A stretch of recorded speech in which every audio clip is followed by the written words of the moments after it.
Hey guys, it's another beautiful day in Salt Lake City, Utah. Found this awesome park with a big lake. Just cruising around, checking out the new Magnum Classic 48. 48 is talking about that 48 volt, 13 amp hour battery, and we've got a nice 500 watt Bafang planetary geared hub motor, peaks around 700 watts, 80 Newton meters of torque, and quite capable in these 20-inch wheels. But I love the tires they've gone with here.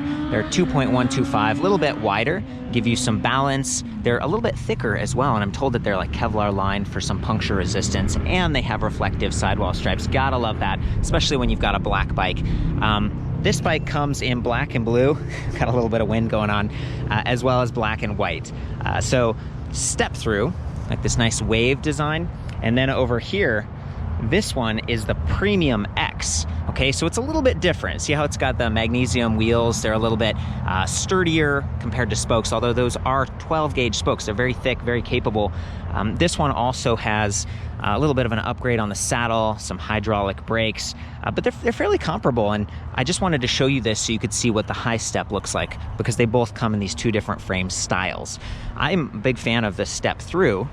It's just very easy to approach, super low standover height like that.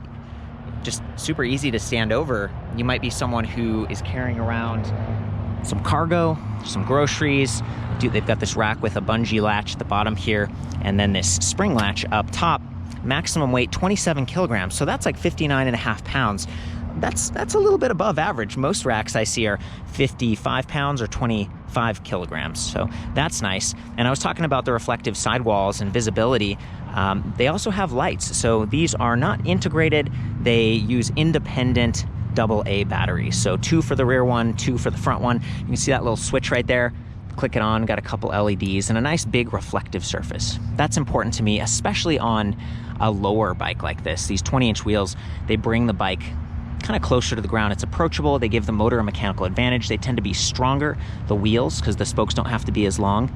But yeah, you are just sitting a little bit lower, and so if you're riding with traffic and stuff, you do want to be seen, you know, be safe. So here's the front headlight. It's got the little click button, single LED, kind of aim it forward or back a little bit. It is mounted to the arch on the suspension fork, so it could bounce up and down a little bit more. It'd be nice if this was like up here and integrated, running off that nice high capacity battery pack, but you know, the price and stuff. So this is $15.99, pretty decent price point in my opinion, especially considering it has like the aluminum alloy fenders, the big battery pack, a suspension seat post with this flip up saddle clamp. See right there?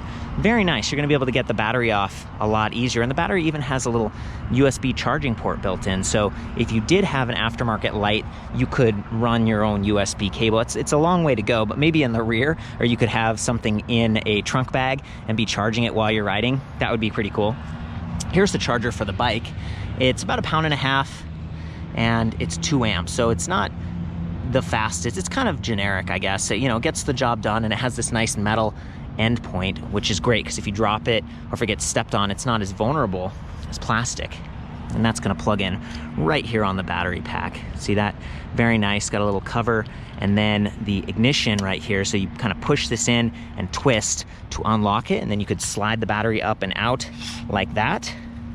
Want to be careful with those pins down there. Don't want to pinch your fingers or anything. The battery weighs about 9.4 pounds. And you do have to leave that key in when riding. So you turn it to on, and that's what allows you to activate the display panel. Not a huge deal. I often don't have a keychain connected to it when I leave the key in like this, because it'd be jingling around, you know, and kind of potentially even snagging on your pants or something as you're pedaling, or your skirt. If you got this and you wear those types of clothing, it's not my favorite. I like to be able to pull out the key. You can imagine like running into the store, you take that to the off position. Now you take this with you, but it's not on a keychain, so you don't want to lose that. That's one of the trade-offs. This is called a Silverfish battery pack. That's the design right here, and they're pretty common. They've been around the industry for a long time. They become a bit more affordable, easier to repair or repack, but Magnum does sell replacement battery packs. I think it's $5.50 for that one right there. And part of the reason it's a little bit more affordable is because the controller is down here in this metal box at the bottom. So they also sell a 48 volt, 14 amp hour and a 16 amp hour. And I think those are like $575 and $650 or something like that consecutively. The price is variable depending on the accessories that you get on this, and primarily that battery pack. The bike is really fully loaded.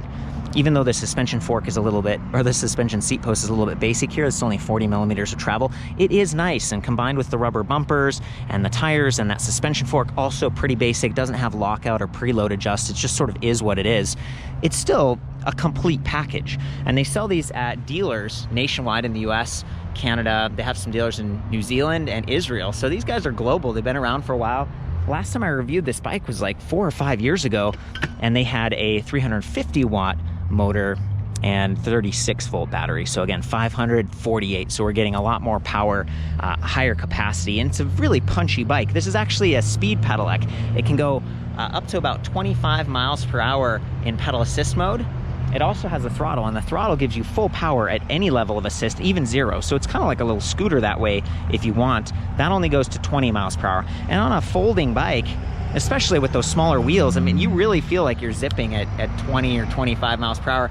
It's kind of nice though if you're someone who's commuting to work, you want to keep up with traffic, and you know, maybe just have a little fun with it. It actually felt pretty stable on the way here as I was riding, and a part of that is we've got these little bit larger folding platform pedals. They are just plastic. I've seen aluminum alloy ones, which would maybe add to the weight, add to the cost. So they've been real strategic and tried to pick things that fit this bike. 52 tooth chainring up here with a nice alloy guide, so the chain's not going to come off. Also, it's going to protect your pants or skirt again, which is nice. 52 teeth, a little bit bigger than their other full-size electric bikes, which have 48 tooth chain rings, and that's because the bigger size is going to balance out the wheels, give you a nice relaxed cadence, very natural feeling. 165 millimeter crank arms instead of 170, so they've set this up correctly as a folding bike. It's not like they just slapped a bunch of parts on here. They got the right parts. And then back here, it's a pretty standard, maybe even entry-level cassette and derailleur. Shimano, this is Tourney, it's just the base level. It does have a barrel adjuster here though that you can finger adjust, so you kind of turn to the left, and that's going to stretch out this housing over time, which is going to match cable stretch, which does happen as you ride. I love that they've got a steel derailleur guard. It's going to protect the power cable for the motor as well as that derailleur. Very important on a folding bike, because you can imagine folding this down and throwing it in the back of a car or a bus or something like that, and these are the sensitive bits, so it's nice that they protect those. Also nice that they got rubber mud flaps at the end of these fenders, just in case they get bumped during folding or pedaling, because it's a more compact ride. On this side, you can see this very nice sealed cadence sensor, 12 magnets. It's a lot more durable than the old ones with the big disc and the magnets kind of visibly showing. It's nice. It works really well. It's pretty responsive.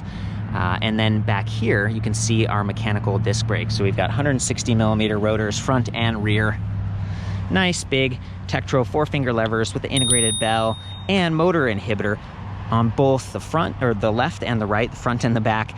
Some of their other bikes, I noticed, they only had the motor inhibitor on the left brake lever, so I'm glad that they've got it on both here. It's nice to be able to feel like you're in control, especially with a smaller platform like this. So I feel like everything on this bike is dialed in, and especially for the price point. So again, $15.99 versus $20.49 over here. We got the hydraulic disc brakes, and you can see, what was I trying to point out?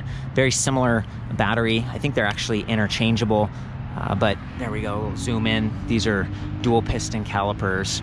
Some of the cables are integrated. A lot of the bike is very similar, but I noticed that this one has an external bell instead of the integrated one, because the brake levers don't have that for hydraulic disc brakes. As far as I've seen, it's kind of a rare thing. Also has motor inhibitors. So those are some of the trade-offs, like just looking between these two bikes. And I think they even share the same charger. So you could get maybe like a his and hers, or, you know, a more affordable one, more expensive one for the person that rides more. In a way though, you know, you're not going to have to pull as hard on hydraulic disc brakes, and they've got that adjustable reach here, so that you can really dial these in if you have smaller hands or you're just not as strong. So that's one reason why it might be worth spending a little bit more money. And then these rims, they're going to support a little bit more weight. These brakes, or suspension design, also does have preload. So if you're someone who's a little bit heavier, those rims and that preload, you preload that spring, and so it's not going to just be like bottoming out on you and feeling really soft and squishy, which this one might. I mean, it feels good to me. I'm 135 pounds, but someone who's a little bit bigger, that there's not as much adjustability. There is some adjustability By the way, this is 27.2 millimeter seat post. If you pull it all the way out, it's 400 millimeters long, which is great.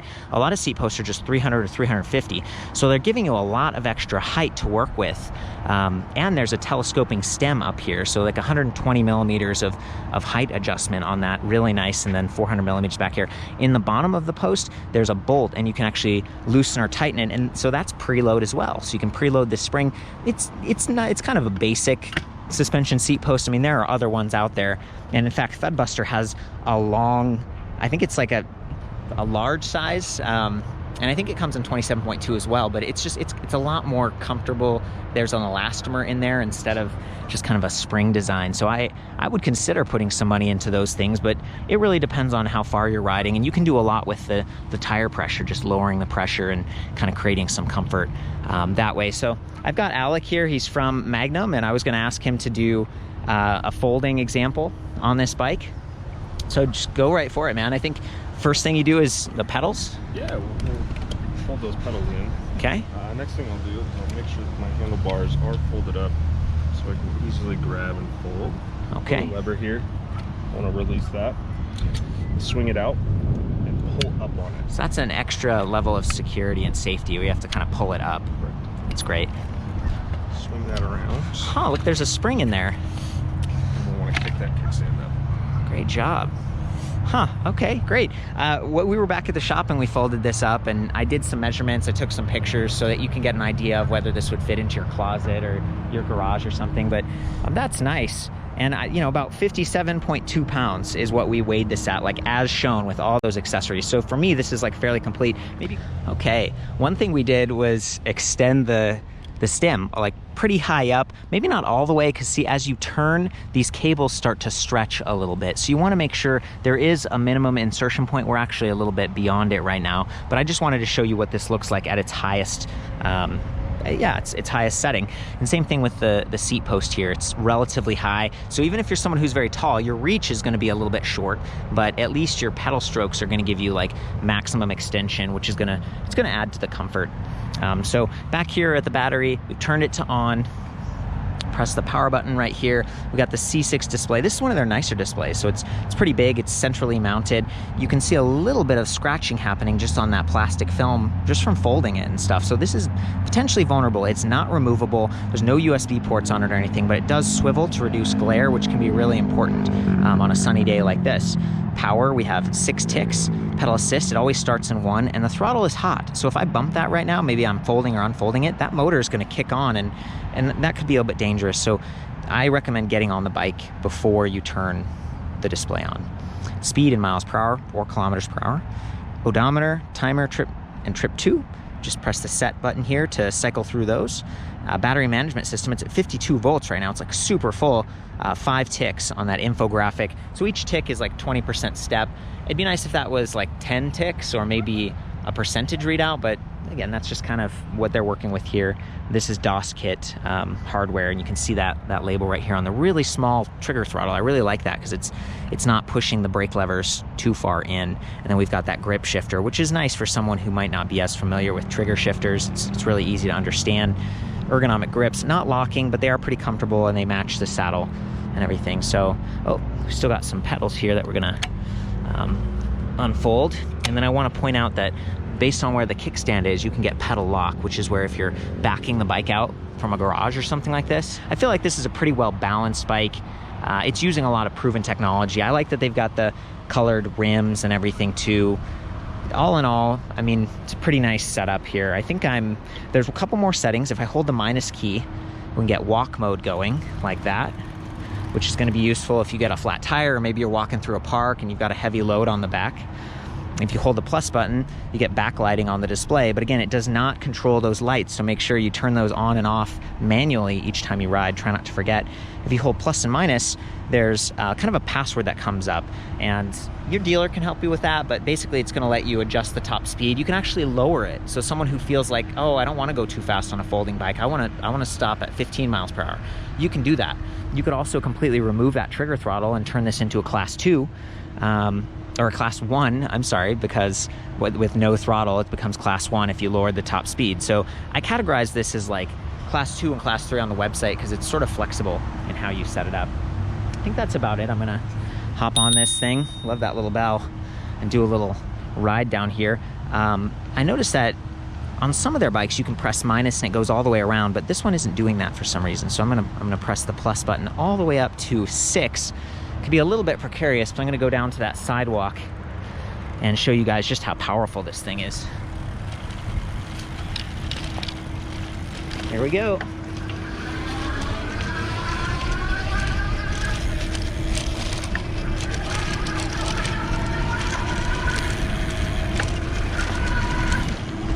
You know, a little bit of jiggling going on here because of that key and stuff. But the fenders are pretty quiet, and the ride is pretty comfortable, you know, for a folding bike especially. These smaller tires have a higher attack angle, so instead of spanning over cracks and sort of smoothly rolling over big ruts and stuff, they kind of bang into them, and it's a little bit bumpier in that case. Let's go off-road again here.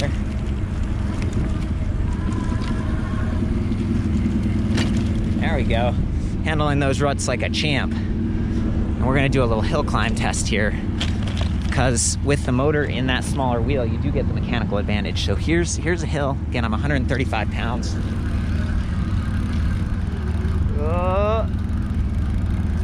And we made it. Barely made it up that hill. I took it at a bit of an angle, but not bad, like pure throttle.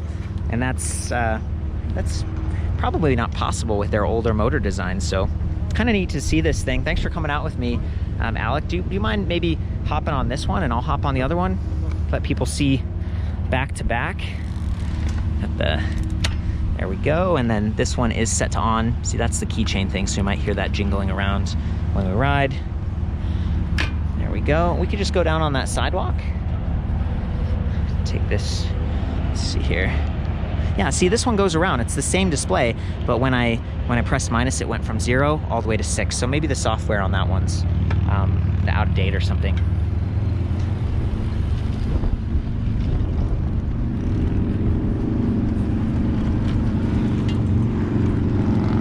Just gonna go on the other side here with the sun. Looking good. Sounds like we might have a fender rubbing on the rubber, yeah, I think it's the rubber flap thing. So with folding bikes, one of the other things you got to consider is whenever you fold or unfold it, yeah, it got sucked up in the back, things can kind of get banged around a little bit. This bike doesn't come with like a rubber strap or Velcro or anything to kind of keep it in the folded position. So a lot of times when I'm packing it into a car or something like that, I'll bring an or like a towel, and that'll keep the frame from banging into itself and scratching. And if we come back over here, there we go. So we got the rubber flap taken care of. Let's do it again. We just ride for a minute here.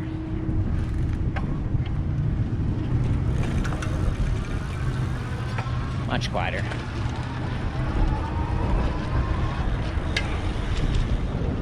And how tall are you, Alec? About 6'3". Okay. You know, he's looking pretty good for such a tall guy.